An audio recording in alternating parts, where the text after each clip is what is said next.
Hello बच्चों, अगर आपका भी सीबीएसई क्लास 12th में आरटी, कंपार्टमेंट फेल या इसेंशियल रिपीट इस तरह का मार्क्स में दिख रहा है, क्योंकि कल रिजल्ट आया है और काफ़ी बच्चों का मेरे पास फ़ोन आ रहा है, बातचीत हो रही है और काफ़ी बच्चे परेशान हैं, घबराए हैं। तो आप घबराइए मत। आपको सिर्फ इस वीडियो में जितना भी आपका जो तकलीफ है वो सब मैं दूर कर दूंगा, और आगे का प्रोसेस क्या करना है, साल कैसे बचाना है, ये सब हम लोग इस सेशन में देखेंगे। तो आपसे अनुरोध है कि हमारा चैनल परफेक्ट मैथमेटिक्स क्लासेस को जरूर ज्वाइन, सब्सक्राइब कर लीजिए, लाइक शेयर कीजिएगा। अगर नहीं अभी तक किए हैं तो जरूर कर लीजिए, क्योंकि आपको इस तरह का इन्फॉर्मेशन इस चैनल पे ऑथेंटिक मिलेगा। आपको मालूम होना चाहिए कि मैं विगत 15 ईयर्स से perfect mathematics classes Patna boring road में रन कर रहा हूँ, ठीक है। ऑफलाइन क्लासेस यहाँ पे चलता है, ठीक है।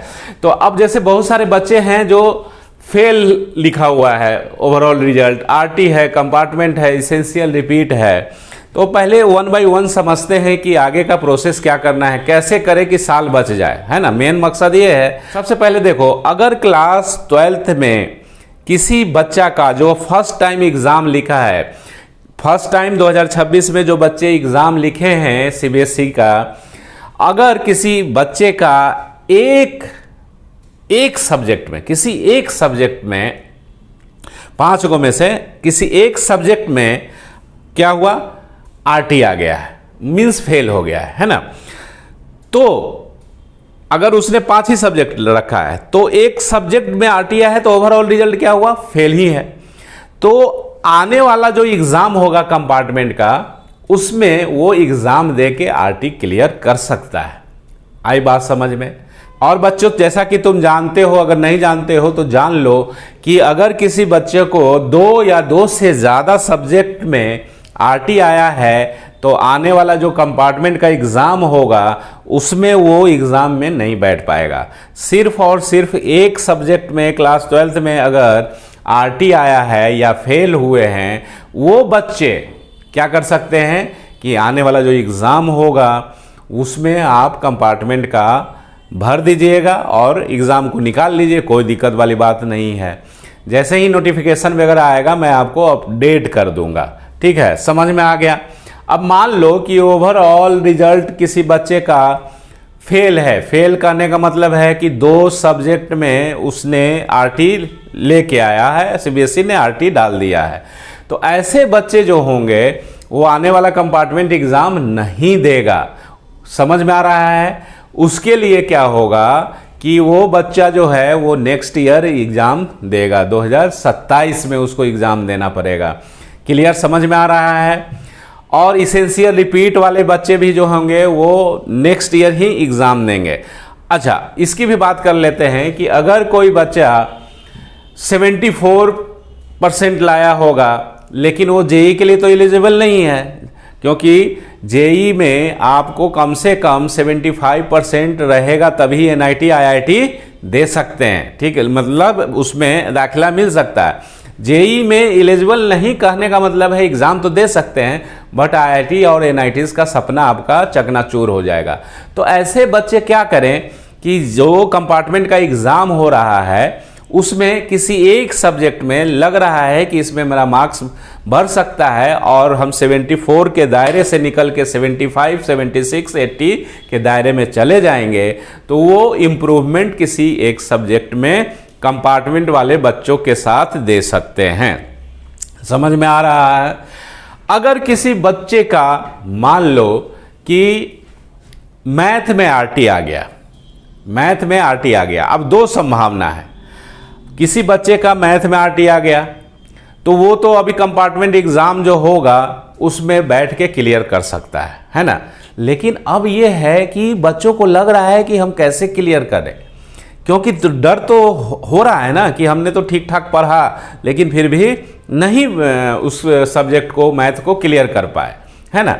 तो ऐसे बच्चे को कॉन्फिडेंस बढ़ाने के लिए, ठीक है, आप हमारा कोचिंग जो है, हमारा क्लास जो है वो मीन्स कहने का मतलब है कि हम वादा पे विश्वास नहीं करते हैं, रिजल्ट पे विश्वास करते हैं। आपका पैसा वापस कर दिया जाएगा अगर आप पास नहीं होंगे। तो आप मेरे यहाँ आके पढ़ सकते हैं, मैथ का क्लास ले सकते हैं।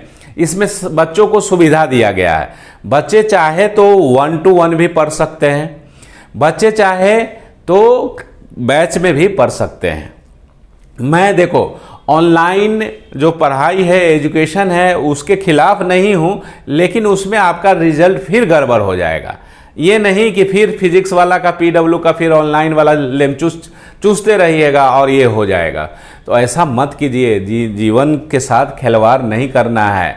मैं मानता हूँ कि मार्क्स जो होता है, पास फेल जीवन के उतार चढ़ाव है, जीवन के अंग हैं, लेकिन मेरे भाई कॉन्फिडेंस भी तो बहुत बड़ा चीज़ होता है। अगर तुम 12th में फेल हो जा रहे हो तो कहीं ना कहीं तुम्हारा जो कॉन्फिडेंस लेवल है वो घट जाएगा। आप ऑफलाइन क्लास लीजिए, और सबसे बड़ा सुविधा क्या है कि 1 to 1 सेशन आपको मिल जाएगा, मतलब एक टीचर एक लड़का, ऐसा भी सुविधा है। समझ में आ रहा है? बैच में भी आप आके पढ़ सकते हैं। तो जो नियर अबाउट बोरिंग रोड हैं पटना में जो रह रहे हैं वो हमारे क्लास को ज्वाइन कर सकते हैं। आज के आज ज्वाइन कर लीजिए, समय मत बर्बाद कीजिए। समझ में आ रहा है? तो आई होप आपका सारा कन्फ्यूज़न जो था मैंने दूर कर दिया कि कब कैसे क्या करना है। अगर 74 75% 74 है, 70 है, 71 है, इस तरह से है, तो वो एक ऐसा भी है कि जो फॉर्म निकलेगा इम्प्रूवमेंट के लिए, मीन्स वेरिफिकेशन के लिए या रीइवैल्यूएशन के लिए, उसको भी आप अप्लाई कर सकते हैं। उसका हम वीडियो अलग बताएंगे, अलग, क्योंकि इसमें क्या है, हम ज़्यादा डिस्कस करना चाह रहे हैं जो बच्चा फेल हो गया। समझ में आ रहा है ना? अब मान लो कि कोई बच्चा फेल, ओवरऑल रिजल्ट 2 में RT है या 2 से ज़्यादा सब्जेक्ट में RT है, आउट ऑफ 5 सब्जेक्ट, तो उसको क्या करना होगा? उसको तो फिर से नेक्स्ट ईयर ही एग्ज़ाम देना होगा। तो नेक्स्ट ईयर जब एग्ज़ाम देना है तो अच्छे से क्यों ना फिर से सारे सब्जेक्ट का हम नेक्स्ट ईयर एग्ज़ाम दे दें अच्छे से पढ़ के, है ना? लेकिन अगर मान लीजिए कि बाकी सब्जेक्ट में अच्छा मार्क्स है तो आप जो 2 या 3 सब्जेक्ट में RT है उसको आप नेक्स्ट ईयर क्लियर कीजिएगा। 2027 में आपको एग्ज़ाम देना होगा जो 2 या 2 से ज़्यादा सब्जेक्ट में फेल हैं, है ना? उनके लिए ये कंपार्टमेंट का 2026 में जो कंपार्टमेंट एग्ज़ाम आने वाला है तो उसमें आप नहीं बैठ पाएंगे। समझ में आ रहा है? तो ये जो वीडियो है ऑलरेडी जो फेल स्टूडेंट हैं या RT लगा हुआ है या इसेंशियल रिपीट है उनके लिए है। अब रही बात कि जिसका 70% है, 71% है, लेकिन उसको लग रहा है कि नहीं मेरा 80% हो सकता था, 75 76 तो आराम से हो सकता था, तो उनके लिए रीइवैल्यूएशन है, रीचेकिंग है, वेरिफिकेशन ऑफ मार्क्स है, ये सब सारा जो ऑप्शन होता है वो भी कर सकते हैं। तो उसके लिए अलग से मैं वीडियो बना दूंगा और आप कमेंट्स में ज़रूर लिखेंगे कि आपका रिजल्ट में क्या आया है, क्या प्रॉब्लम है। आप हमको लिख सकते हैं, बात भी कर सकते हैं, कोई दिक्कत वाली बात नहीं है। ठीक है? तो आई होप आपका डाउट जितना भी होगा वो क्लियर होगा।